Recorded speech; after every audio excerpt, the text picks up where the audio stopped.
సీమ చింతకాయలన్నా గుబ్బకాయలన్నా ఒకటే. ఇంగ్లీష్లోనేమో జంగిల్ జిలేబీ అంటే మనకేమో తెలుగులో జిలేబీ షేప్లో ఉంటాయనో మరేమో కానీ ఆ పేరు ఒకటి ఉంది దీనికి. చాలా రుచిగా ఉండటమే కాకుండా ఆరోగ్యంగా కూడా చాలా మేలు చేస్తాయి.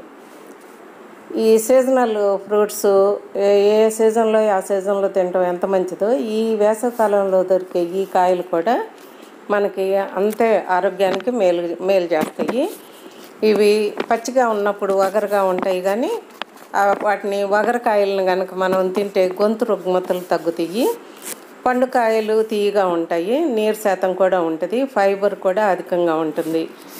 వడదెబ్బ తగిలినా కూడా మనకి వీటి నుండి రక్షణ కలుగుతుంది. అందుకని ఈ వేసవికాలంలో ఎప్పుడైనా సరే ఏ సీజన్లో వచ్చే పళ్ళు ఆ సీజన్లో తింటే మనకి కాలానుగుణంగా వచ్చే రుగ్మతలన్నీ సమసిపోతాయి. వీటిల్లో పచ్చిగా కొంచెం దోరగా ఉన్న కాయలను కనుక కూర వండుకుంటే దాంట్లో ఉండే పోషకాలతో పాటు రుచి కూడా మనకి పుట్టకొక్కులు అంటే మష్రూమ్స్ లాగా అంత టేస్ట్ ఉంటాయి, అంత ఆరోగ్యకరం కూడా. వీటిలో నీటి శాతం అధికంగా ఉంటుంది, ఫైబర్ ఎక్కువగా ఉంటుంది. కాబట్టి మనం వీటిని తిన్నందువల్ల డైజెషన్ సిస్టమ్ అంటే జీర్ణశక్తిని బాగా పెంచుతుంది. సులభంగా జీర్ణం అయిపోయి మనకి ఫ్రీ మోషన్ కూడా కడుపుబ్బరం లాంటివి కూడా తగ్గిపోతాయి.